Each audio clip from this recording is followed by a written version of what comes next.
अब ठाकुर जी 1 वर्ष के हो गए। कितने वर्ष के? अब जैसे ही ठाकुर जी 1 वर्ष के हुए तो भगवान का नामकरण संस्कार हुआ। श्री गर्गाचार्य जी महाराज नामकरण करने के लिए आए। गर्गाचार्य जी ने आकर के कहा, नंद बाबा कल का मुहूर्त अच्छा है, कल नामकरण कर देंगे, आज रात्रि विश्राम कर लेते हैं। बोले ठीक है। गर्गाचार्य जी बोले लेकिन एक दिक्कत है। यशोदा मैया बोली क्या? हम किसी के हाथ का बना भोजन नहीं करते, खुद बना के अपने ठाकुर जी को भोग लगा के तब पाते हैं। यशोदा मैया बोली अरे तो इसमें दिक्कत की क्या बात है, मैं आपको चूल्हा दे देती हूं, आपको बर्तन दे देती हूं, सारी सामग्री दे देती हूं, आप बनाइए। गर्गाचार्य जी बोले जो जो कृपा, दे दीजिए। यशोदा मैया ने सब सामग्री दी, गर्गाचार्य जी ने भोजन तैयार किया। अब बढ़िया एक पात्र में खीर बनाई। खीर में इलायची डाली, केसर डाला, मिश्री डाली, बढ़िया सुगंधित, आहा अति आनंदित खीर बनाई। तो सोचो ठाकुर जी की क्या दशा हुई होगी जब गर्गाचार्य जी ने बनाई। यही हुआ, जैसे ही गर्गाचार्य जी ने खीर बनाई, अपने शालिग्राम भगवान के सामने जैसे ही उसको सजाया, तुलसी छोड़ करके, और त्वदीयम वस्तु गोविंद तुभ्यमेव समर्पयेत् ग्रहाण सुमुखो भुक्त्वा प्रसीद परमेश्वर, ये भोग लगाने का मंत्र है। अब गर्गाचार्य जी का नियम था कि वो जब भोग धरते थे ना, उसके बाद 108 माला करते थे नेत्र बंद करके, और 108 माला होने पर तब भोग अनौसर करते थे। गर्गाचार्य जी ने भोग रखा और जैसे ही आंख बंद करके नाम जप करने लगे, अंदर आंगन में ठाकुर जी बलराम जी के साथ खेल रहे थे। अभी 1 वर्ष के हुए, थोड़े थोड़े चलते हैं फिर गिर जाते हैं, फिर घुटमुन घुटमुन चलते हैं, फिर खड़े होते हैं, फिर गिर जाते हैं, ऐसी स्थिति में है। तो ठाकुर जी बलराम जी के साथ खेल रहे थे, खेलते खेलते अचानक रुक गए। बोलना तो जानते नहीं, थोड़ा थोड़ा बोलते हैं। बलराम जी बोले का भयो? अच्छा, मनी मन में दोनों की बात होती है।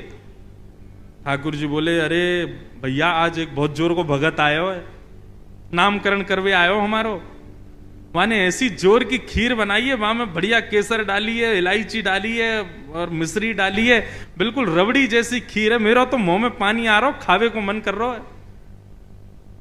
ताऊ जी बोले तो फिर रुको काई को, चलो जा, और बढ़िया लगे तो मुक्कू भी बुला लियो। ठाकुर जी बोले ठीक है।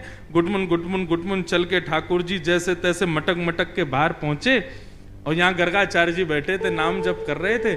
आगे उनके शालिग्राम भगवान के सामने खीर रखी थी। ठाकुर जी ने उठाई और गोद में रख करके और बढ़िया प्रेम से पान लगे, मुंह पे पूरे पे लगा लियो, नाक पे लग गई। छोटे छोटे हाथ हैं ठाकुर जी के, प्रेम से पा रहे हैं। गर्गाचार्य जी के जैसे ही भजन पूर्ण हुआ, माला नीचे रख के जय हो मेरे शालिक, खीर कहां गई? तभी देखा तो थोड़ी दूर पे ही महाराज हाथ पांव सब सने हैं, मुंह पे पूरी खीर गिरी है और नीचे फैली पड़ी है, और ठाकुर जी प्रेम भाव से खीर खा रहे हैं। और जैसे ही गर्गाचार्य जी ने देखा तो हंसने और लगे। 2 दतुइयां दिख रही हैं ठाकुर जी की, अभी 2 ही दांत आए हैं। अरे यशोदा देख, तेरे लाला ने कहा कियो, मेरे ठाकुर जी को भोग झूठो कर दियो सबरो। यशोदा मैया दौड़ी दौड़ी आई, बोले बाबा बाबा बाबा नाराज मत हो, छोटो बालक है, आप क्षमा कर दियो। बोले देख पूरी खीर खा गए। बोले वो तो बहुत बड़ी सौभाग्य की बात है कि खीर खाई, नहीं तो ये शालिग्राम को गुलाब जामुन समझ के खा जाए। वो तो बाबा कृपा है कि आपके शालिग्राम ना खाए, यानी खीर ही खाइए। मैया ने लाल जी को उठाया, भीतर ले जा करके आंगन में छोड़ दिया। बाहर आई, फिर दूसरी सामग्री दी। गर्गाचार्य जी ने फिर से खीर बनाई, ठाकुर जी से क्षमा मांगने लगे। बोले वो छोटा बालक है, नाथ क्षमा कर देना, आप भोग लगाओ। जैसी माला जपन लगे, ठाकुर जी फिर रुक गए भीतर। ताऊ दादा बोले लाला अब के कहा भयो? बोले भगत है तो बढ़िया, खीर भी बढ़िया बनावे, लेकिन मैया तो शिकायत कर दे हमारी।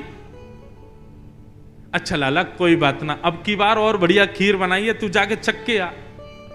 ठाकुर जी फिर से गए, गुटमुन गुटमुन गुटमुन चल करके गए, उठाई खीर का पात तो फिर से खाने लगे। गर्गाचार्य जी की जैसे ही माला पूरी हुई, देखा अब तो खड़े ही हो गए, नहीं रहना हमें यहां यशोदा, देख तेरो लाला फिर से हमारा भूख झूठो कर दिए सबरो। यशोदा मैया बोली क्षमा कर दो, मैं अपने बालक को किसी कमरा में बंद कर दूंगी, लेकिन आप नाराज मत हो। ठाकुर जी को ले जाके एक कमरे में छोड़ दिया और मैया ने फिर से सब सामग्री दी।